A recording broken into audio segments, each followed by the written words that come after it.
Assalamualaikum warahmatullahi wabarakatuh. Oke, kalau sudah dasarnya beres, saatnya kita masuk ke ranah jalan tasawufnya. Mari kita lihat misalnya dari Syarah Hikam. Ini kita lihat-lihat sebentar ya, bagaimana gambaran jalan tasawuf menurut Kiai Soleh dalam Syarah Al-Hikam. Di bagian awal dari kitab ini beliau ada kalimat utawi iki kitab ringkes saking matan Al-Hikam karangane Al-Alamah Al-Arif Billah Asy-Syaikh Ahmad bin Athaillah. Ingsun ngringkes namung sak pertelone asal supaya gampangke ing ngatasé wong awam amsal ingsun kelawan sun terjemah kelawan cara Jawa supaya enggal paham wong kang padha ngaji. Jadi kalau diterjemah dalam bahasa Indonesia, ini adalah kitab ringkas dari matan Al-Hikam karya Al-Alamah Al-Arif Billah Syekh Ahmad bin Athaillah. Aku meringkas hanya sepertiganya saja untuk memudahkan orang-orang awam terhadap penjelasanku dengan cara menerjemah menggunakan bahasa Jawa supaya segera paham orang-orang yang mengkaji. Jadi Al-Hikam ini oleh beliau Yai Soleh diterjemah hanya sepertiganya saja. Dengan berbagai pertimbangan, insya Allah beliau lebih tahu dengan menggunakan bahasa Jawa demi masyarakat Jawa tempat beliau berdakwah agar mereka lebih mudah memahaminya. Jadi dari situ nanti terkenallah kitab yang tadi saya sebut judulnya Matnul Hikam li Sayyidi Syaikh Ahmad Athaillah As-Sakandari.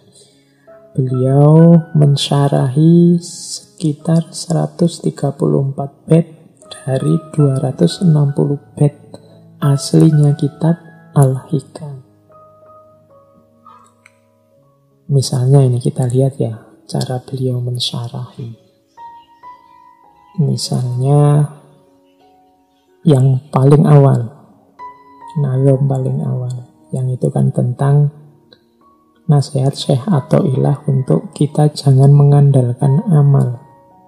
Syarahnya Yai Soleh, ketahuilah wahai salik bahwasanya wajib bagi orang mukmin yang shadiq untuk berpegang teguh kepada Allah semata. Yakni jangan sekali-sekali kamu bersandar diri pada selain Allah. Ilmu dan amal ibadahmu tidak bisa dijadikan pengharapan. Jangan pernah sekali-kali membuat keyakinan di dalam hatimu bahwa amal ibadahmu bisa memasukkanmu ke dalam surga, menyelamatkan dari api neraka, serta menjadikan wusul atau sampai kepada Allah. Hal itu benar-benar tidak bisa. Apakah kamu tidak mengetahui kisah pendeta Bal'am bin Ba'urah dan Qorun? Yang keduanya adalah ahli ibadah.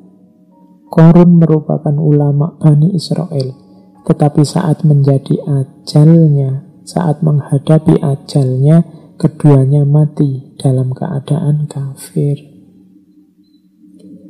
Jadi ini penjelasan terhadap Al-Hikam. Yang pertama tentang jangan mengandalkan amal. Jadi ya kita harus mengejar ilmu, mencari ilmu. Ya kita harus beramal soleh. Tapi ilmu dan amal ini tidak bisa dijadikan sandaran. tidak bisa dijadikan gantungan dalam hidup. Satu-satunya tempat kita bersandar harus Allah. Ilmu bisa menipu, amal bisa tidak diterima.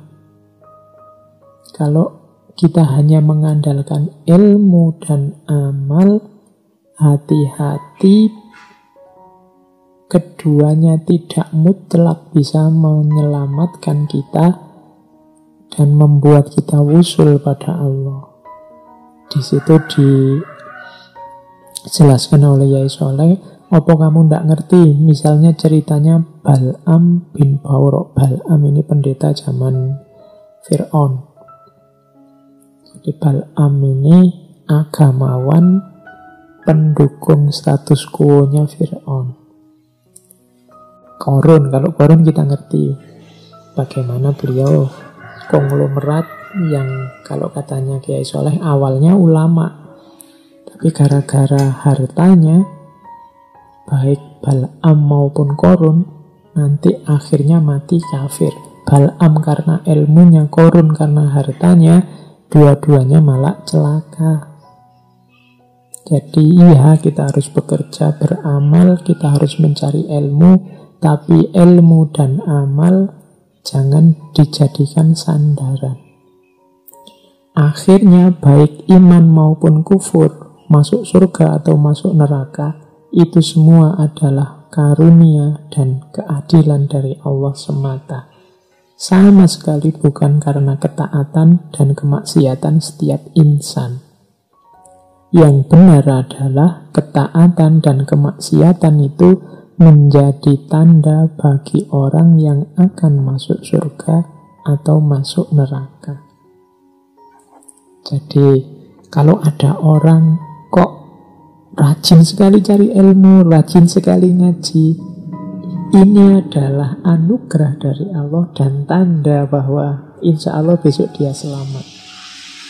Bukan karena ilmunya, tapi karena kesadarannya bahwa ilmu itu adalah anugerah dari Allah. Karena hidayah yang dibukakan oleh Allah padanya sehingga dia mau untuk menempuh jalan ilmu. Jadi justru kalau ada orang taat, ada orang istiqomah, ada orang rajin ibadah, itu adalah anugerah dari Allah yang menjadi tanda bahwa orang ini nanti akan selamat dan dicintai oleh Allah. Kalau orang bersandar pada amalnya, bersandar pada ilmunya, menunjukkan orang ini merasa bahwa ilmu dan amal itu hasil karyanya sendiri. Sehingga terus dia bergantung pada itu.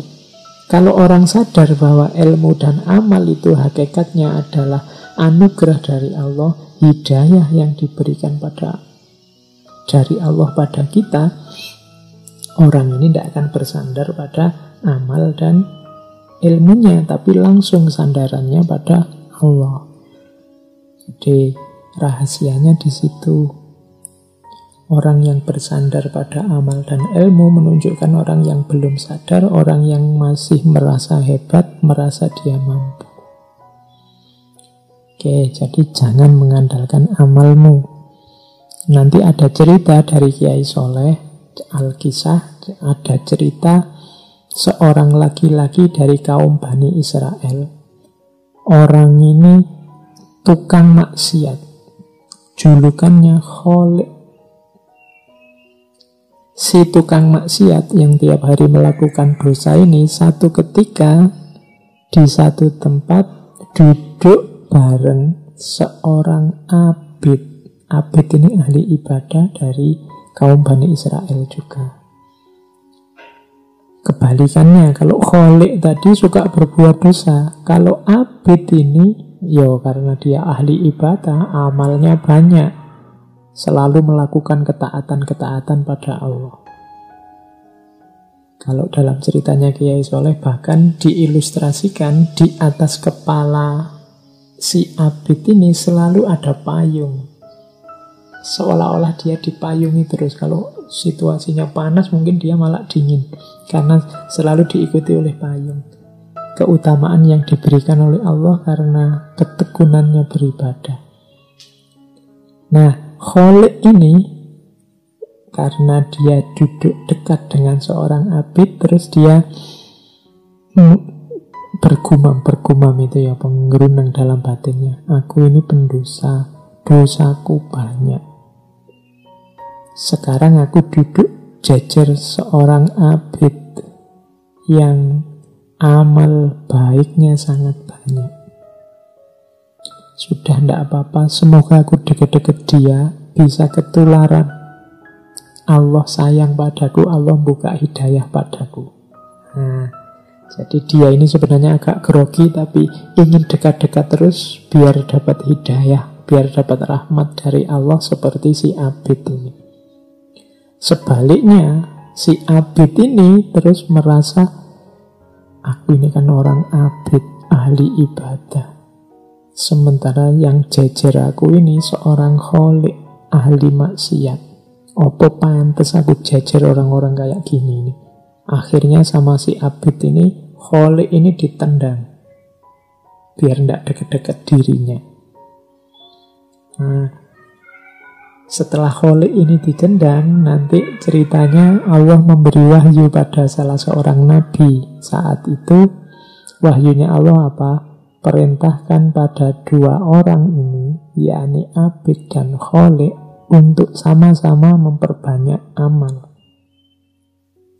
Aku telah mengampuni dosa-dosa kholik dan menolak amal si abid. Jadi firman-Nya Allah, wahai Nabi, tolong beritahu abid dan kholik ini, setelah ini silahkan berlomba-lomba beramal kebaikan. Karena dosanya kholik sudah diampuni, sebaliknya amalnya abid ditolak sudah. Jadi skornya sekarang 0-0. Karena kesombongan si abid tadi. Karena dia mengandalkan amalnya di hadapan Allah. Nanti ceritanya, yang tadi semacam payung tadi, malah akhirnya setelah peristiwa itu pindahlah ke kholik. Orang yang semula gemar melakukan perbuatan maksiat. Jadi ini sebenarnya nasihat untuk kita agar hati-hati. Iya, kita memang harus menjalankan kebaikan, mencari ilmu. Tapi ilmu dan amal baik itu tidak bisa dijadikan sandaran. Sandaran kita satu-satunya harus dan hanya Allah saja. Ini penjelasan Kiai Soleh dalam Syarah Al-Hikam. Oke, untuk malam hari ini saya cukupkan sekian dulu. Mohon maaf kalau ada yang kurang berkenan, mungkin 1-2 kekurangan apa, mohon dimaklumi. Kalau ada kekhilafan, kealpaan yang teman-teman ngerti benernya seperti apa, ya silahkan disampaikan. Kurang lebihnya mohon maaf. Wallahul muwaffiq, wallahu a'lam bissawab. Wassalamualaikum warahmatullahi wabarakatuh.